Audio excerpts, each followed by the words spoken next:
habiendo señalado el número óptimo, que después vamos a hacer un ejercicio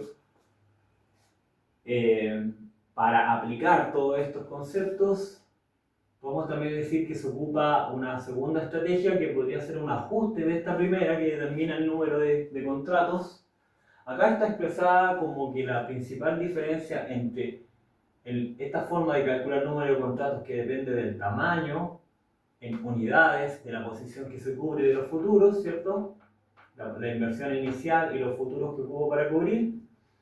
En este segundo caso, la única diferencia inicial o preliminar más bien sería que cambio tamaños, volúmenes de inversión por el valor de la inversión. ¿Y por qué el valor? Porque el valor sabemos que fluctúa permanentemente. El tamaño pasaría a ser el periodo que dura la inversión una constante, es un valor fijo, mientras que el valor, sobre todo en inversiones financieras, el valor de los activos va fluctuando día a día.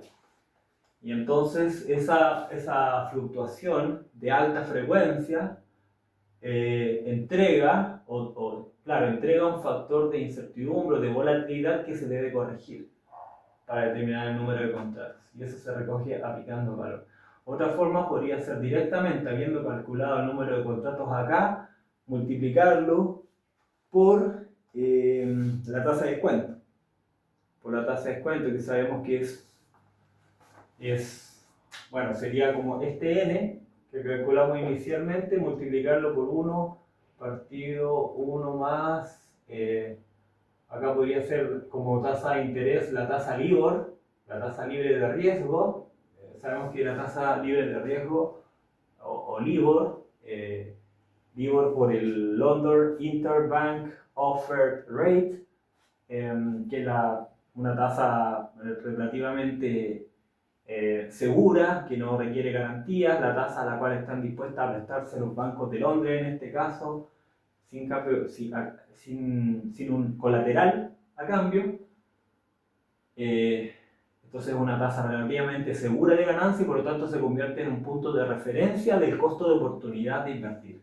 Y si es el punto de referencia del costo de invertir en algo alternativo, de ahí lo de costo de oportunidad, porque es una tasa segura. También tenemos la tasa del tesoro overnight, la tasa en que la Fed presta, o los bancos se prestan, más bien los bancos prestan o transan bonos del tesoro en Estados Unidos. Entonces, hay diferentes formas de calcular la tasa libre de riesgo. La LIBOR se ocupa usualmente como un proxy, ¿ya?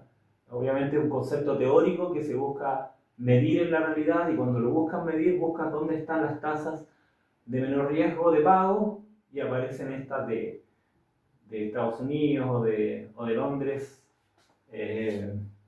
Ya sabemos las razones detrás de por qué son más seguras que otras.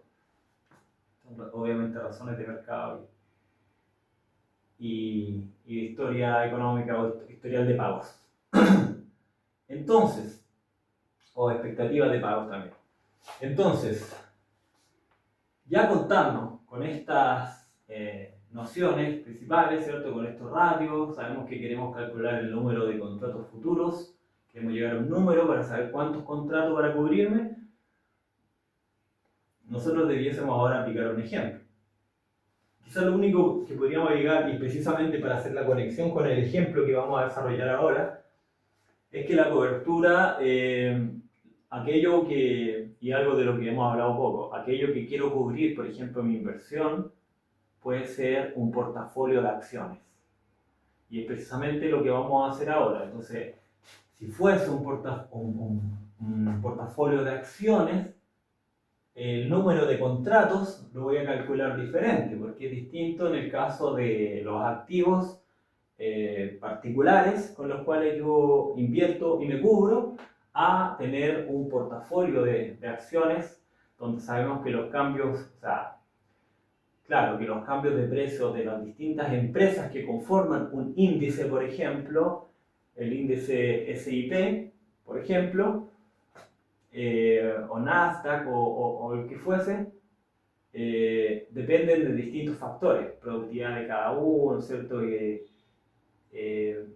Plan de negocios que tengan, expectativas de inversión y una serie de variables macroeconómicas, en fin, va a depender de dónde tienen sucursales las empresas y se nos hace inagotable la lista de factores a recoger si quisiésemos calcular la variación de los precios, ¿cierto? Y la razón es detrás. Entonces lo que se hace usualmente para entender o para trasladar este razonamiento que era de un activo a un índice de acciones, ¿cierto? Que pasaría a ser como una suerte de canasta, ¿cierto? De inversiones, es recoger obviamente los valores propios del índice, que los vamos a ver en el ejemplo, pero también este beta que aparece en la teoría de valoración de activos, que nos dice cuál es el rendimiento del activo en el que yo invierto versus el rendimiento del mercado. Entonces,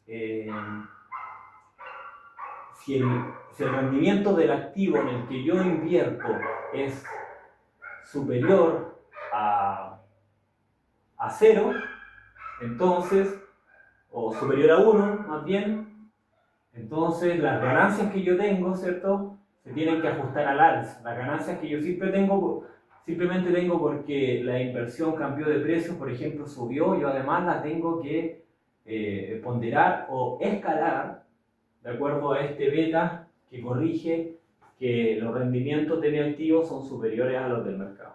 Y en el caso inverso, si fuese menor a 1, también tendría que hacer la corrección y entonces tendería a moderar las ganancias iniciales por simple cambio de precio o cambio de valoración. Y eso es lo que nos recoge este beta.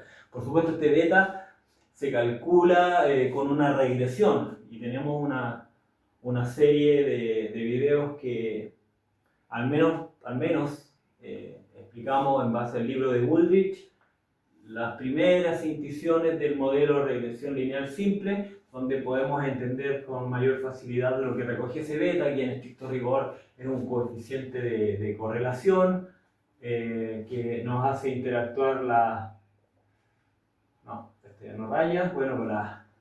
covarianza entre el activo en el cual yo invierto, o el rendimiento del activo en el cual yo invierto y los rendimientos del mercado, y lo parte, ¿cierto?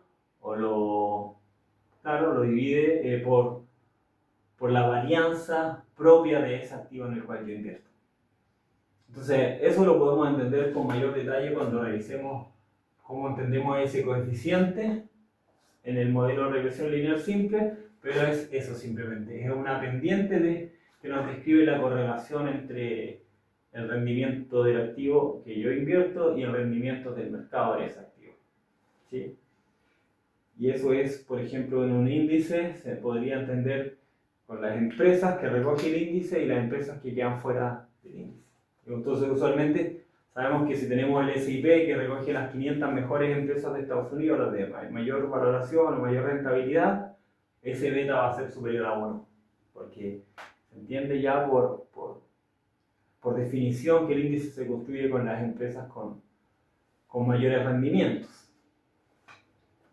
Entonces tendríamos el beta, podría suplir a este H, que era la eficacia de cobertura, y la intuición es similar a la del H, ¿cierto? Porque recogía variaciones de los dos precios o los dos rendimientos que me importan, el del activo subyacente en el que invierto y el del mercado en el que compite. Y esto entonces lo vamos a multiplicar por un ratio entre la cartera o portafolio en el que yo invierto, que sería similar al tamaño de la inversión inicial que decíamos cuando hablamos de un activo subyacente. Acá un conjunto de activos, ¿cierto? Cartera, partido por el precio por el tamaño de los futuros. El precio por tamaño de los contratos de futuro que yo adquiero para cubrir. Ahora entonces, finalmente, llevemos esto a un ejemplo, y en el ejemplo podríamos entonces, al menos esta última parte, en realidad, en estricto rigor cubrimos todo lo que revisamos teórico y conceptualmente o intuitivamente. lo vamos a aplicar todo, pero van a aparecer nuevas variables que vamos a tener que ir aclarando en el camino, porque no es tan simple como pasar directamente a esta expresión como se puede anticipar, sino que hay que recoger una serie de variaciones que van a ser mencionadas en su momento. Entonces, ¿qué nos importa? Primero que todo, cosas que nos van a importar es, por ejemplo, el plazo en el cual vamos a medir las ganancias. Y por ejemplo, si estamos interesados en este caso, en que queremos ver la ganancia o las pérdidas de la inversión o los rendimientos del índice en un trimestre, vamos a establecer como plazo los 3 meses. ¿Qué nos va a importar también? Acá estamos, en esta primera parte simplemente vamos a recoger las variables de interés, para recién al final calcular el número de contratos de la estrategia de cobertura. Nos importa entonces además cuál va a ser el precio de mi portafolio en el periodo 1, o el valor más bien, la valoración del portafolio en el periodo 1 y la valoración del portafolio en el periodo 2, que es lo que tenemos. Entonces ya dijimos, nos importa un plazo trimestral y nos importa el cambio en la valoración de la inversión de la cartera. Del índice en este caso, porque estamos diciendo que nuestra inversión fue en un índice. Y luego nos importa también que lo podemos deducir de pérdidas o lo podemos añadir a ganancias, que es el pago de dividendos que nos entrega nuestra inversión. Y entonces los dividendos, por supuesto, si queremos preguntarnos si nuestro problema está planteado en función de nuestras ganancias o pérdidas, tanto a nivel de activo como a nivel de cobertura, que de ahí viene todo el razonamiento que hicimos anteriormente, nos importan esas dos ganancias o pérdidas, la inversión y la cobertura. Si estamos planteando que todo esto lo queremos medir en un horizonte trimestral, entonces el pago de dividendos lo tendríamos que convertir también a trimestres, ¿cierto? Y nos dicen, y usualmente están declarados en función de años, entonces nos dicen que tenemos un 1% de pago de dividendos anuales, y por lo tanto si lo llevamos a trimestres, simplemente dividimos 1 por 4, los 4 trimestres del año, ¿cierto? Y obtenemos que es de un 0,25%. Ya tenemos tres datos relevantes. Acá había un dato implícito, pero decimos, el índice valía 1000 en el primer periodo y va a valer 950 en el segundo periodo. Por lo tanto, la pérdida o la caída en el valor del índice es de un 5%. Entonces ya tenemos la variación, tenemos el valor de la inversión en los dos periodos y además por añadidura tenemos la variación. Tenemos también el plazo en el cual queremos medir la ganancia y la cobertura, y tenemos además cuánto vamos a deducir por dividendos en ese periodo, un 0,25%. Entonces ya podríamos hacer un primer cálculo, porque si sabemos que nuestra inversión o el capital, nuestro capital varió en 5% negativo porque tuvo una caída, entonces vamos a deducir el dividendo, que es lo que habíamos dicho anteriormente. Entonces es distinto la ganancia o pérdida del índice, esa sería quizá una primera noción a relevar, es distinto el rendimiento del índice a la ganancia o pérdida de la inversión, del inversionista probablemente tal. Y el inversionista tiene que considerar los dividendos.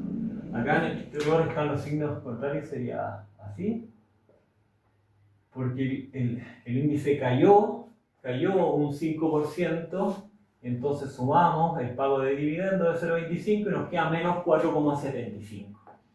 Y esa es la pérdida en este caso, la pérdida por la caída del índice del inversionista. Pero acá estamos todavía en la inversión solamente. No hemos considerado futuro porque ni siquiera sabemos cuántos contratos futuros vamos a adquirir para cubrirnos, ¿cierto?